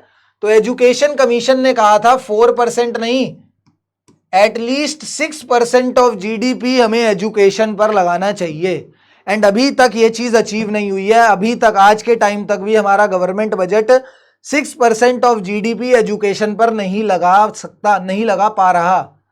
एंड ये कमीशन आई थी 64-66 में, उन्होंने तब कहा था, बट अभी तक जीडीपी का 6% एजुकेशन पर नहीं लगता। ठीक है ना, एंड यहां पर तो क्वेश्चन में ही 4% बोल दिया, तो असर्शन बिल्कुल गलत है। In the post independence era होते ही ना इंडस्ट्रियल पॉलिसी रेजोल्यूशन ऑफ 1948 हमें देखने को मिला था, आजादी के जस्ट बाद। एंड इस इंडस्ट्रियल पॉलिसी रेजोल्यूशन ने प्रमोट करा था मिक्स्ड इकोनॉमी को। ठीक है, इस वाले इंडस्ट्रियल पॉलिसी रेजोल्यूशन ने मिक्स्ड इकोनॉमी को प्रमोट करा था। मिक्स्ड इकोनॉमी होती है जहां पे पब्लिक और प्राइवेट सेक्टर दोनों ऑपरेट करते हैं, तो ऑप्शन नंबर सी हमारा सही आंसर होगा। In the institutional structure of rural banking in contemporary India consists of a set of multi-agency institutions.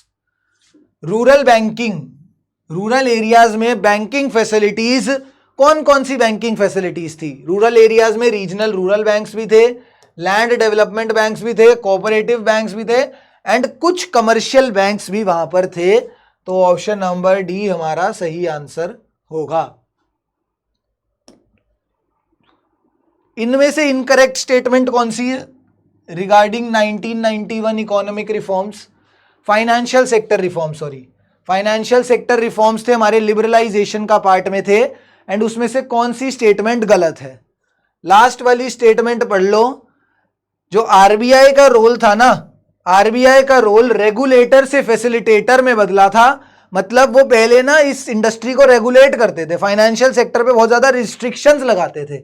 अब रिस्ट्रिक्शंस ना लगा के उन्होंने उस प्रोसेस को फैसिलिटेट मतलब आसान करने को ठान लिया था। ठीक है, आसान करने को ठान लिया था मतलब फैसिलिटेट करने को ठान लिया था।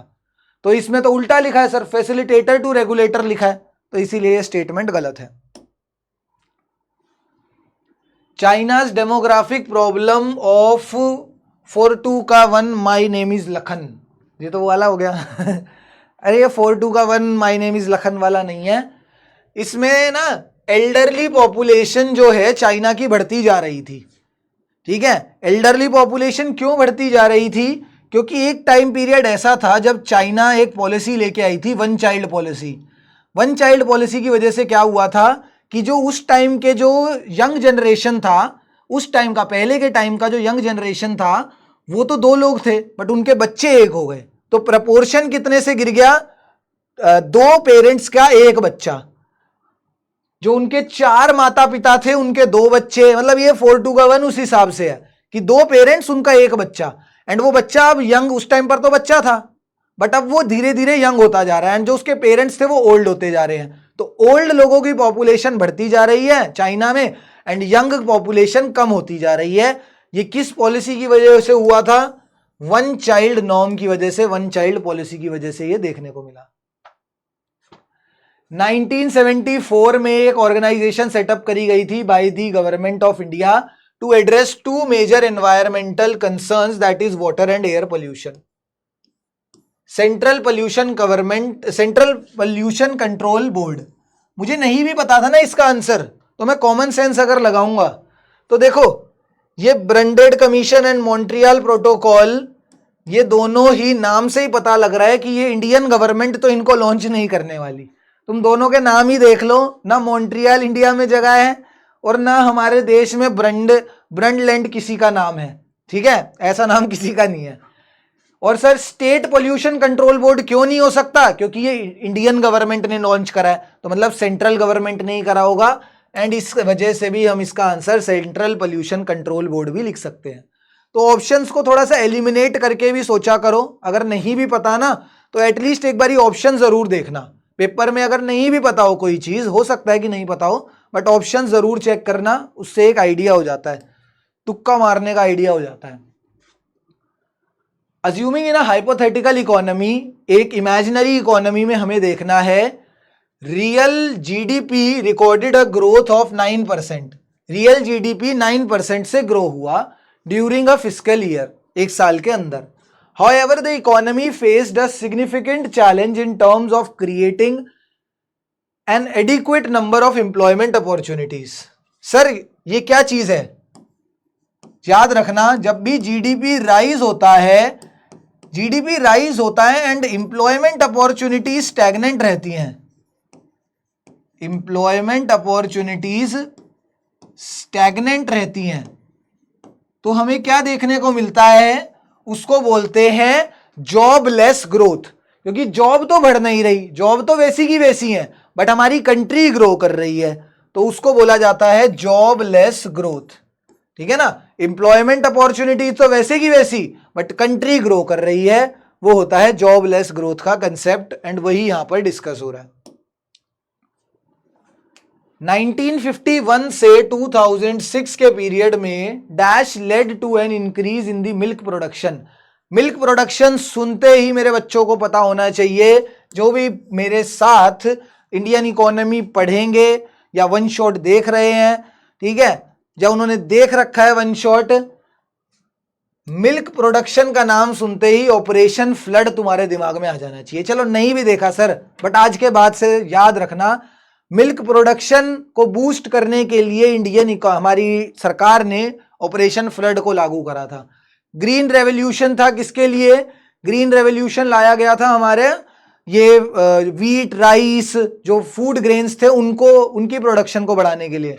गोल्डन रेवोल्यूशन जर्नली हनी के लिए था, जो हनी है ना, अपना हनी गोल्ड कलर का होता है ना, तो गोल्डन रेवोल्यूशन उसके लिए था। इंडस्ट्रियल रेवोल्यूशन हमारे इंडस्ट्रीज को प्रमोट करने के लिए, जो स्मॉल स्केल या मीडियम स्केल इंडस्ट्रीज हैं सर।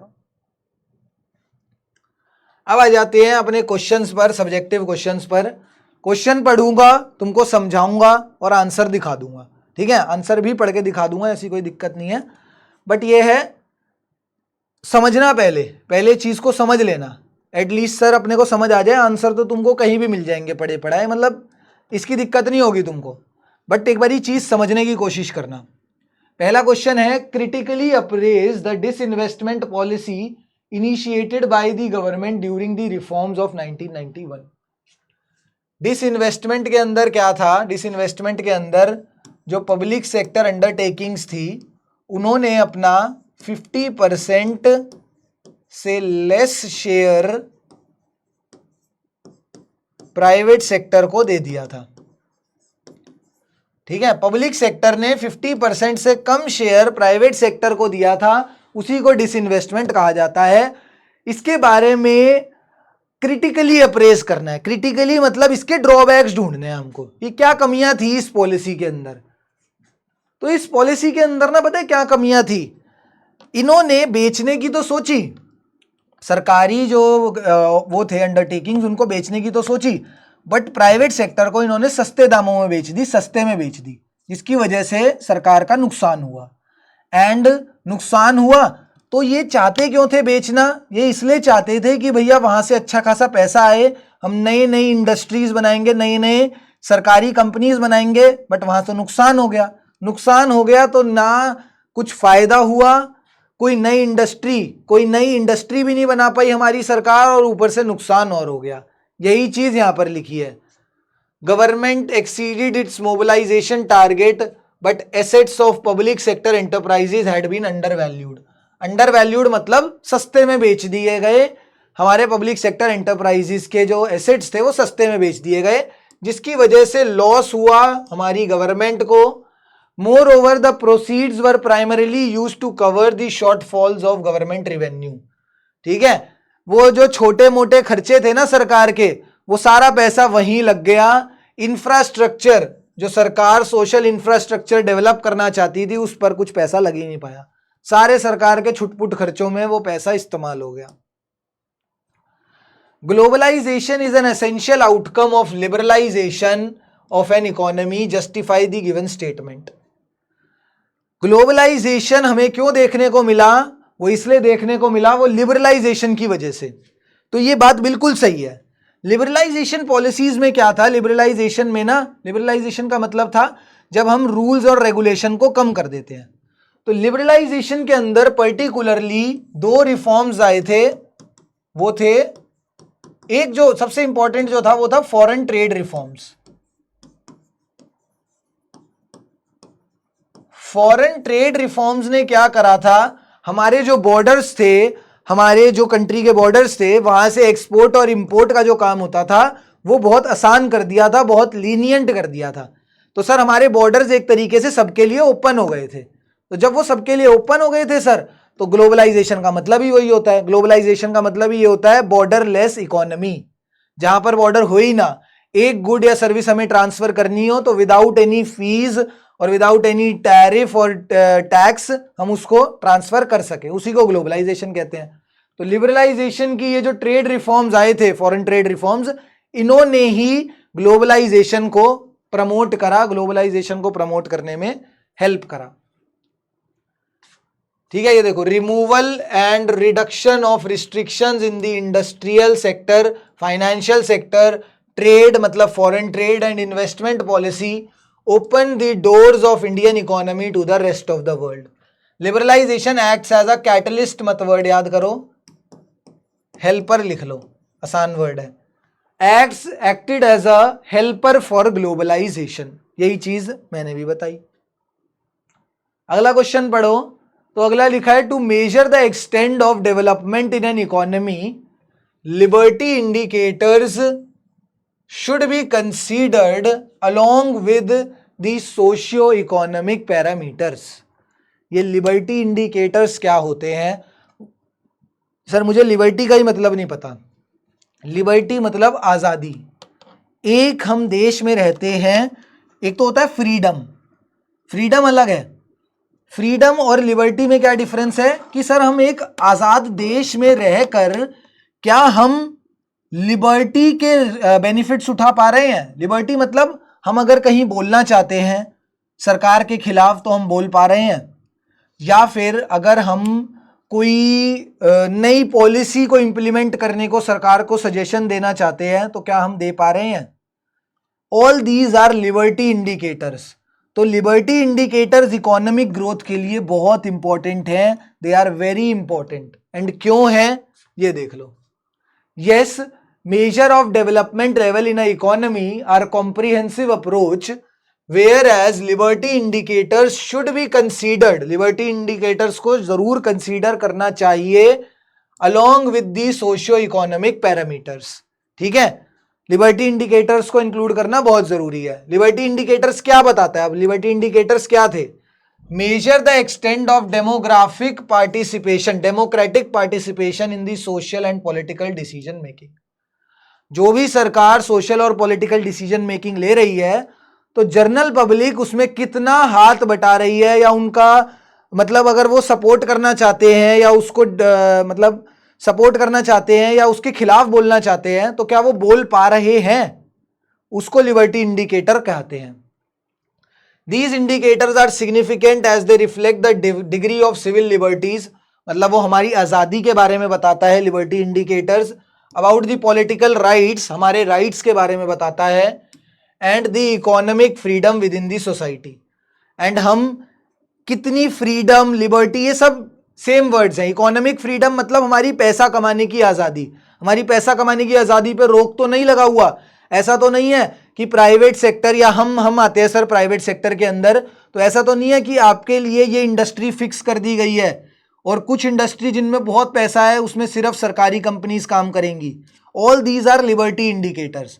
तो लिबर्टी इंडिकेटर्स का होना बहुत ज़रूरी है। चेक करना कि सरकार दबदबा तो नहीं बना रही, सरकार ये तो नहीं कर रही कि बस उसी की चले और किसी की सुनी ही नहीं जाएगी, तो उस ग्रोथ का कुछ फायदा नहीं होता। जैसे इस जिसका तुम एग्जाम्पल देख सकते हो, सबसे बेस्ट एग्जाम्पल है नॉर्थ कोरिया। नॉर्थ कोरिया अपने आप को डेवलप्ड कंट्री बोलती है या डेवलपिंग कंट्री है, जो भी बोलती है, बट वहां पर लिबर्टी इंडिकेटर्स जीरो हैं, लोगों को कोई आजादी ही नहीं है। तो ऐसी ग्रोथ का फायदा क्या है? तो इसीलिए ग्रोथ के साथ साथ लिबर्टी इंडिकेटर्स को कंसीडर करना बहुत जरूरी है। वही चीज सारी यहां पर लिखी है। The reform process implemented in the late 1970s, commonly known as China Open Door Policy, encompassed wide range of reforms across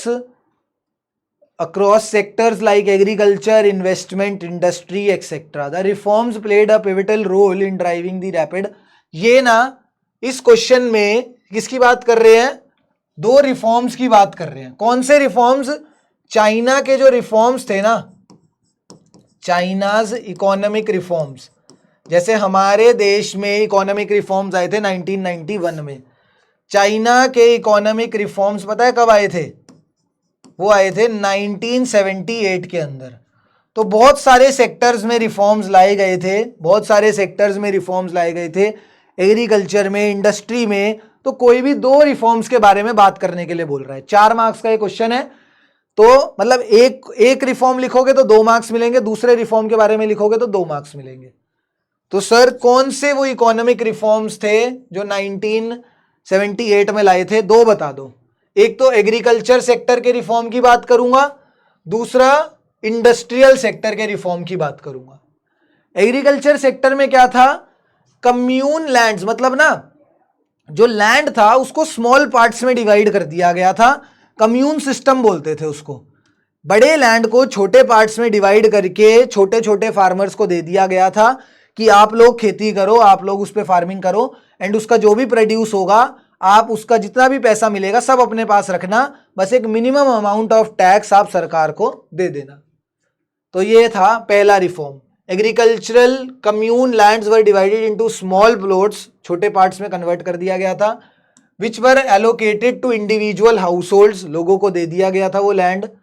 they were allowed to keep all income from the land after paying a stipulated tax. वहां से जितनी भी income होगी सब अपने पास रखना, बस एक छोटा सा अमाउंट सरकार को टैक्स की फॉर्म में दे देना। ऐसा चाइना के इकोनॉमिक रिफॉर्म में, एग्रीकल्चर इकोनॉमिक रिफॉर्म में था। उसके बाद इंडस्ट्रियल रिफॉर्म्स जो हुए थे, इंडस्ट्रियल रिफॉर्म्स में जैसे हमारे देश में प्राइवेटाइजेशन को प्रमोट करा गया था, इनके देश में भी प्राइवेटाइजेशन को प्रमोट करा गया था कि भैया ऐसा नहीं है कि पब्लिक सेक्टर ही सारी इंडस्ट्री रन करेगी, प्राइवेट सेक्टर का भी रोल होना चाहिए, प्राइवेट सेक्टर भी इंडस्ट्री रन करने में हेल्प करनी चाहिए। वही लिखा है प्राइवेट सेक्टर इन जर्नल, ठीक है, and township and village enterprises in particular were allowed to produce goods. पहले इनको अलाउ ही नहीं था गुड्स प्रोड्यूस करना, but after these economic reforms, these public sector, these private sector industries were allowed. Privatisation इस country में भी देखा गया इकोनॉमिक रिफॉर्म्स के आने के बाद चाइना के अंदर। दिल्ली डिक्लेरेशन, G20 का मीटिंग हुआ था भैया, कब हुआ था ये भी बताना जरूर। G20 का मीटिंग कब हुआ था? 2023 में हुआ है या 2024 में हुआ है? जल्दी बताना। G20 में का मीटिंग हुआ था दिल्ली के अंदर, ठीक है। G20 एक ग्लोबल ग्रुपिंग है जिसके अंदर इंडिया भी एक मेंबर है, एंड उसका मीटिंग हुआ था, ध्यान से देखना, 2023 में हुआ था, 2024 में हुआ था, जिसमें बात करी गई थी नेट जीरो एमिशंस के बारे में। इन दी मिड सेंचुरी मतलब 2050 तक कार्बन एमिशंस जीरो हो जाएंगे। नेट जीरो एमिशंस मतलब कार्बन एमिशंस, जो कार्बन डाइऑक्साइड एनवायरमेंट में जाता है उसको जीरो कर देंगे। नेट एमिशंस का मतलब पता है क्या होता है? ऐसा नहीं है कि उसको खत्म कर देंगे कि कार्बन डाइऑक्साइड रिलीज ही नहीं होगा कहीं से, ऐसा नहीं कर रहे थे। नेट जीरो एमिशंस का मतलब होता है कि अगर 100 यूनिट्स कार्बन डाइऑक्साइड निकल रहा है तो 100 यूनिट्स कार्बन डाइऑक्साइड को कम करने के लिए एक्टिविटीज करी जाएंगी, जैसे कि ट्रीज प्लांट करना, फॉरेस्ट डेवलप करना, ये चीज उसको नेट जीरो एमिशंस कहते हैं, ठीक है। तो नेट जीरो एमिशंस करने का काम 2050 तक का था, एंड रिन्यूएबल एनर्जी की कैपेसिटी को बढ़ाने का काम 2030 तक का था। ये बातें करी गई थी दिल्ली डिक्लेरेशन के अंदर। तो अब इसमें पूछा है discuss briefly the rational behind the commitment of G20 Nations in the direction of achieving sustainable development. तो कौन किस बारे में बात कर रहा है सर, हमें समझ आ गया, नेट जीरो कार्बन एमिशंस के बारे में बात कर रहा है एंड रिन्यूएबल एनर्जी को प्रमोट करने के बारे में बात कर रहा है। रिन्यूएबल एनर्जी मतलब कि सर जो हमारी कन्वेंशनल सोर्सेज होते हैं ना, जैसे हम हाइड्रो इलेक्ट्रिसिटी या फिर सर हम थर्मल पावर प्लांट होते हैं, thermal power plant sir carbon dioxide release करते हैं, वो कन्वेंशनल सोर्सेज हैं। उनकी बजाय हम नॉन कन्वेंशनल सोर्सेज पे जाएं, जैसे कि विंड एनर्जी, सोलर एनर्जी, यहां से अपनी इलेक्ट्रिसिटी जनरेट करें। ये सब बातें करी गई थी इस दिल्ली डिक्लेरेशन के अंदर, वही हमको यहां पर लिखना है। देखो इनके एलिवेट थे, मतलब ग्लोबल वार्मिंग को कम करने के लिए ये मीटिंग रखी गई थी। To achieve these nation decided to reduce greenhouse gas emissions। बिल्कुल सही सर, वो जो नेट emissions है, ग्रीन हाउस गैसेज emissions हैं, उनको कम करने का और 2050 तक उनको जीरो करने का डिक्लेरेशन यहां पर लिखा गया था। It has been agreed to devise and effective approach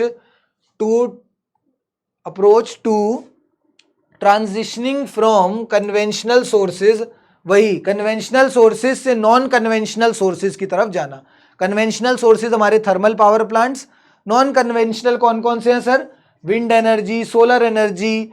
इनसे जब हम अपनी इलेक्ट्रिसिटी प्रोड्यूस करेंगे तो ऑटोमेटिकली जो कार्बन एमिशंस हैं या ग्रीन हाउस गैसेज एमिशंस हैं वो ऑटोमेटिकली रिड्यूस हो जाएंगे। एक योजना है इधर, संसद आदर्श ग्राम योजना, initiated by the government of India. Sir मैंने इस योजना के बारे में ना अपनी एनसीईआरटी की किताब में पढ़ा, ना कहीं पढ़ा, मुझे किसी टीचर ने नहीं पढ़ाया, मुझे कुछ नहीं आता सर, मैं तो परेशान हो गया सर।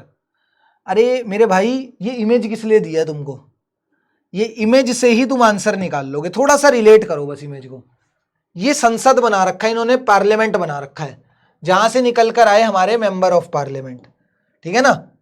इस संसद से हमारे मेंबर ऑफ पार्लियामेंट निकल कर आए।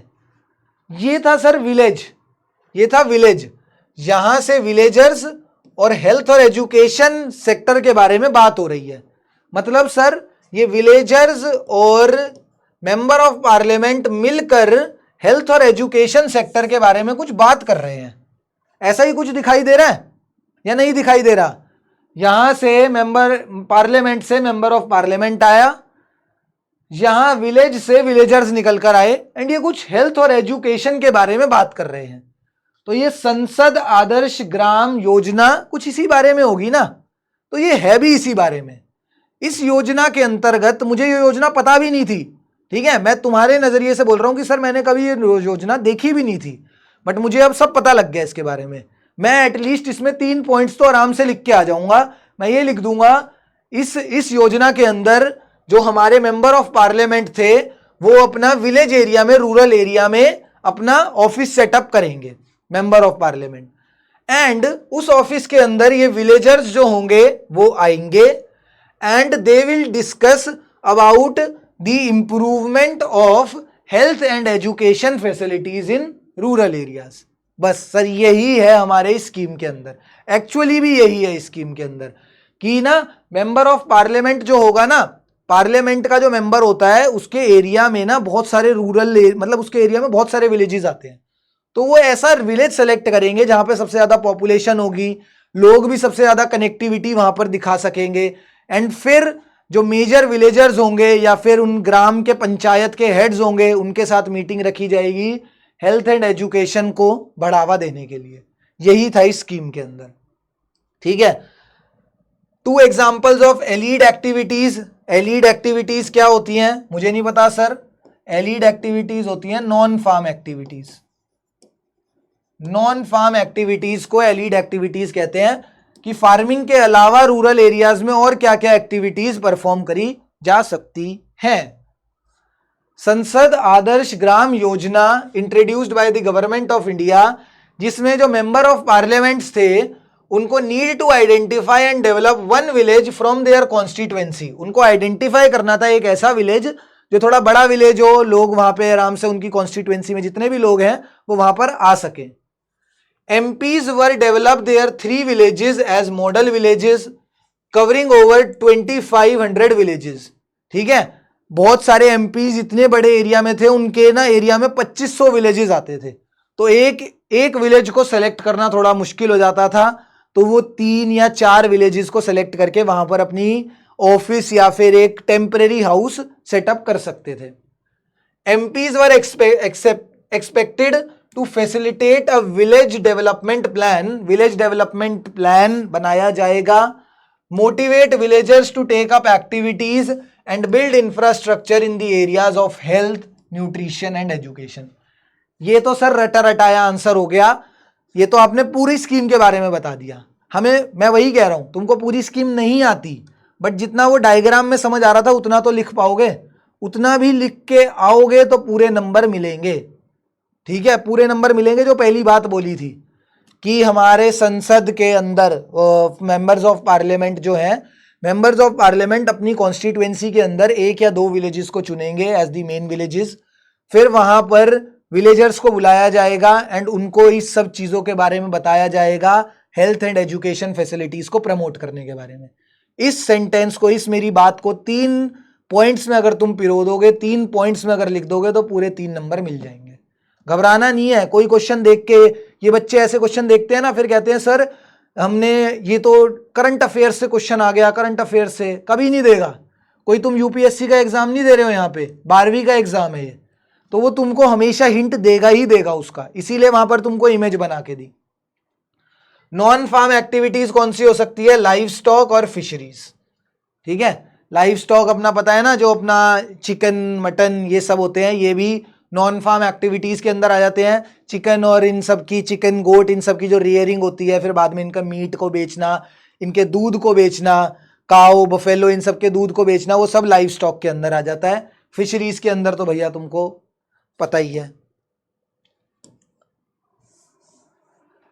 ये भी एक बहुत ही गंदा सा, गंदा तो नहीं, एक कॉम्प्रीहेंशन का क्वेश्चन है। कॉम्प्रीहेंशन मुझे तो बहुत अच्छा लगता है, मेरी क्लास पता नहीं क्यों डरती है उससे।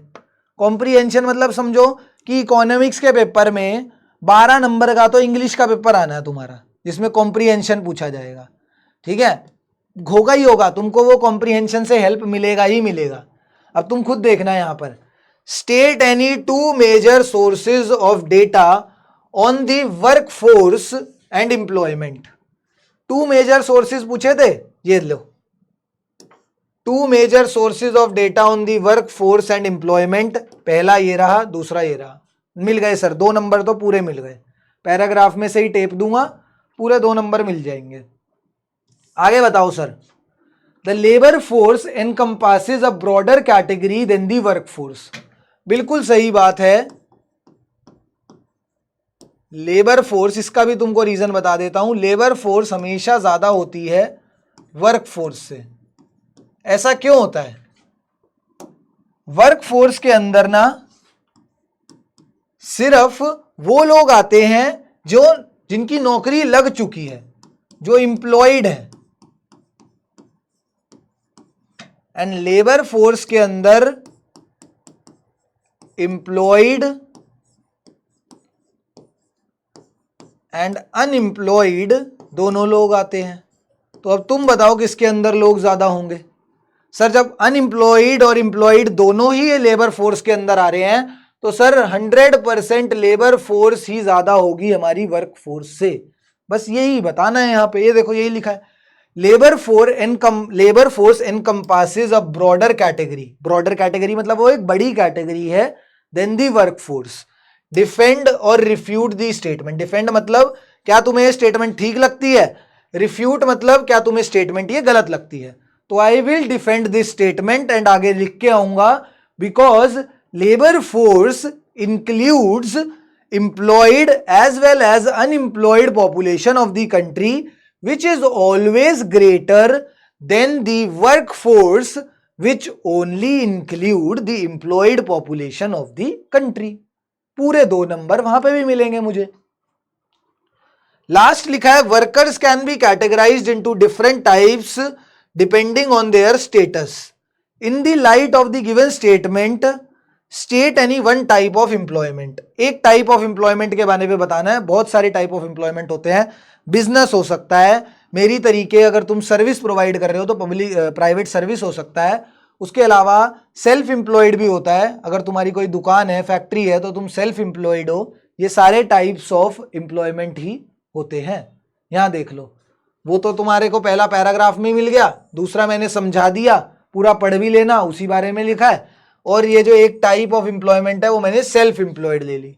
Self employed are those workers who own and operate an enterprise to earn their livelihood. जो अपना खुद का काम करते हैं, खुद का काम करते हैं किस लिए?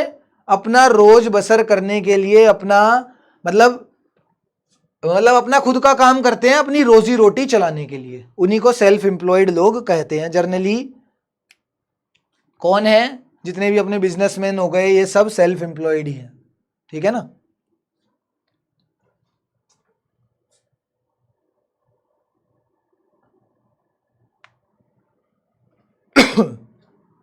ये लास्ट अपना क्वेश्चन है, इसमें बोला गया है 6 मार्कर क्वेश्चन है। During the colonial period India's foreign trade was categorised by a large export surplus, however this did not result in any inflow of gold and silver in country. बहुत ही बढ़िया question.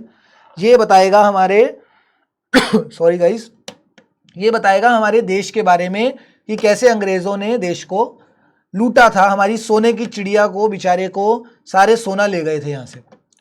Export surplus का मतलब कि ना हमारे देश में एक्सपोर्ट तो खूब सारा होता था एंड होता भी था। हमारे देश से रॉ मटेरियल बहुत ज़्यादा एक्सपोर्ट होता था। रॉ मटेरियल्स जैसे कॉटन, जूट, ये सब रॉ मटेरियल्स का पार्ट थे उस टाइम पीरियड पे, कॉलोनियल पीरियड में। एंड उनका बहुत ज़्यादा एक्सपोर्ट होता था, जहाँ से बहुत अच्छा पैसा भी आता था। जितना ज़्यादा सर एक्सपोर्ट होगा उतना ही फॉरेन करेंसी हमारे देश में आएगा, है ना। तो एक्सपोर्ट बहुत ज़्यादा होता था, इंपोर्ट भी होता था, बट एक्सपोर्ट बहुत ज़्यादा एक्सपोर्ट, अपने पास बहुत फॉरेन करेंसी आती थी। बट सर वो फॉरेन करेंसी कभी आती ही नहीं दिखी अपने को। एक्सपोर्ट तो इतना सारा हो रहा है, एक्सपोर्ट सरप्लस तो बहुत सारा है, बट कभी भी पैसा आता नहीं दिखा। कभी भी उस जो फॉरेन एक्सपोर्ट सरप्लस की वजह से डेवलपमेंट होनी चाहिए थी हमारी इकोनॉमी में, पैसा आना चाहिए था, सोने सिल्वर के कॉइन्स आने चाहिए थे, बट कुछ नहीं आया। क्यों नहीं आया? क्योंकि वो सारा पैसा इस्तेमाल कर लिया ब्रिटिश गवर्नमेंट ने अपने कामों में। सारा पैसा ब्रिटिश गवर्नमेंट ने अपने कामों में इस्तेमाल कर लिया। यही यहां पर लिखा है, ये देखो। फॉरेन ट्रेड जो था उसके अंदर बहुत ही ज्यादा एक्सपोर्ट सरप्लस था, सिग्निफिकेंट एक्सपोर्ट सरप्लस था। However this surplus has detrimental consequences. Detrimental इतना खतरनाक वर्ड मत करो, नेगेटिव लिख लो। Negative consequences for the country's economy. But ये सरप्लस का नेगेटिव इंपैक्ट पड़ा हमारी कंट्री की इकोनॉमी पर। एंड ये जो सरप्लस था ये गोल्ड और सिल्वर क्यों नहीं लेकर आ पाया?